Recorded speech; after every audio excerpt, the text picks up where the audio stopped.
Les rumeurs d'un plan B pour le sommet, nous avons été très étonnés d'apprendre cette rumeur parce que le Québec, depuis le début, et nos contacts avec le comité organisateur du 16e sommet ici ont été dès le début de l'annonce que vous alliez être l'hôte de ce sommet. Et le Québec a été l'hôte de 2 sommets, le sommet de 1987, le sommet de 2008. Donc, les échanges et la présence d'une équipe du CNO à Québec il y a quelques jours, c'était pour ce transfert d'expertise. Mais il n'y a jamais eu de discussion quant à la possibilité que le Québec reçoive ce sommet. Nous faisons confiance à nos amis malgaches, mais nous sommes tout à fait prêts, et c'est ce que nous faisons, à partager cette expertise, puisque, on l'a dit à plusieurs reprises, le succès d'un sommet, c'est le succès partagé, et ce sont tous les États membres et les gouvernements membres qui doivent s'impliquer dans l'organisation d'un sommet, et c'est ce que nous faisons. Donc, on a été très surpris d'apprendre cette rumeur, et nous sommes engagés dans la préparation, mais en soutien et par solidarité avec les autorités malgaches, mais absolument pas question, il n'a jamais été envisagé que le Québec soit l'hôte de ce 16e sommet. Les premières personnes qui sont ciblées sont les jeunes. Donc nous croyons que dans le thème qui a été retenu pour le sommet, c'est tout à fait pertinent.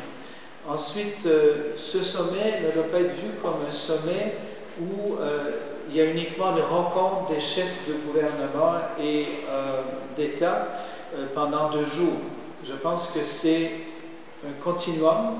Nous sommes dans un processus de solidarité et nous cheminons ensemble dans l'évolution de cette francophonie. Et pour Madagascar plus particulièrement, je pense que ça s'inscrit dans une phase de développement économique.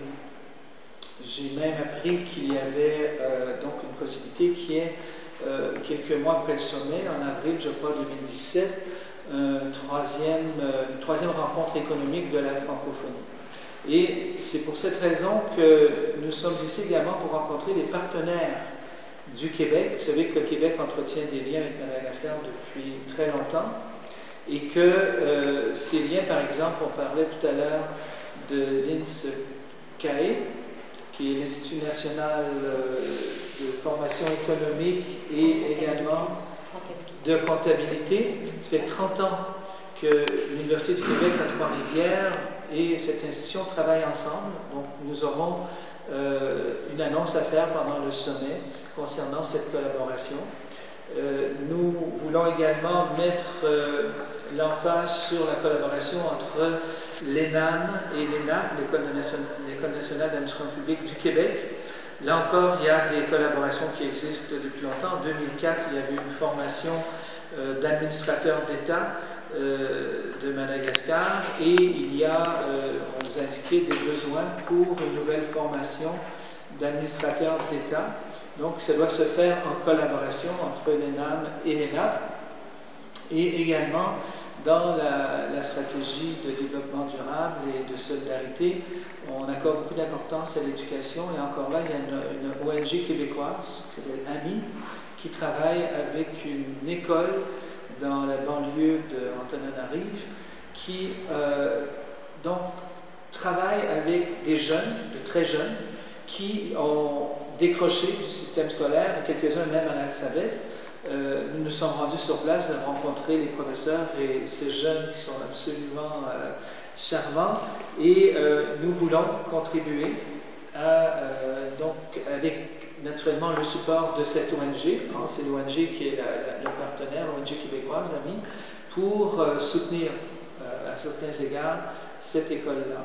Donc vous voyez que notre participation, notre venue se fait dans un contexte d'une relation continue que nous voulons préserver et également s'assurer que notre présence n'est pas une présence ponctuelle de 2 ou 3 jours et de continuer notre collaboration.